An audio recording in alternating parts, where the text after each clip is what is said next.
കിങ്ങിണിയാണ് കേട്ടോ. ഞങ്ങൾ ഇവിടെ വിളിക്കുക കിങ്ങിണിന്നാണ്. ഇവർക്ക് വയറ്റിലുണ്ടായിരുന്നു. ഇന്ന് നല്ല പെയിൻ ഉള്ളത് പോലാണ്. വെള്ളമൊന്നും കുടിക്കില്ല, ഭക്ഷണം കൊടുത്തിട്ടാണെങ്കിൽ കഴിക്കുന്നില്ല. അപ്പം ഞാൻ എന്താ പറയാൻ വിചാരിച്ചാൽ, ആടിൻ്റെ പ്രസവമൊക്കെ അടുത്ത് തോന്നുകയാണെങ്കിൽ ഈ രോമൊക്കെ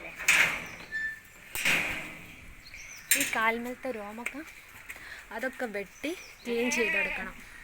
ഇപ്പം എല്ലാ ആടുകൾക്കും ഒരു സൂക്കേട് വരുന്നുണ്ട്. വാലിന് പുഴു, പിന്നെ വാലിങ്ങനെ ചെറുങ്ങനെ പൊട്ടിയിട്ട് പിന്നെ പുഴുവായിട്ട് വാല് കട്ട് ചെയ്യേണ്ട അവസ്ഥയിലേക്ക് വരുന്നുണ്ട്.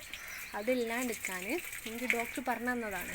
എൻ്റെ ഒരു ആടിന് അവർക്ക് തന്നെ അങ്ങനെ വന്നിരുന്നു. അപ്പം നമ്മൾ ഈ ആടിന് ഇത് ചിലപ്പോൾ എന്തോ സേഫ്റ്റി ആണെന്നൊക്കെ വിചാരിച്ച് നമ്മൾ ഇതൊന്നും വെട്ടുന്നില്ല. പക്ഷേ ഡെലിവറിക്ക് നമ്മൾ ഒരു പെയിനൊക്കെ കണ്ടിട്ടുണ്ടെങ്കിൽ എന്തായാലും ഇതൊക്കെ ഒന്ന് വെട്ടി ഷേവൊക്കെ ചെയ്യുമ്പോൾ ഒന്ന് ക്ലീനാക്കി കൊടുക്കണം.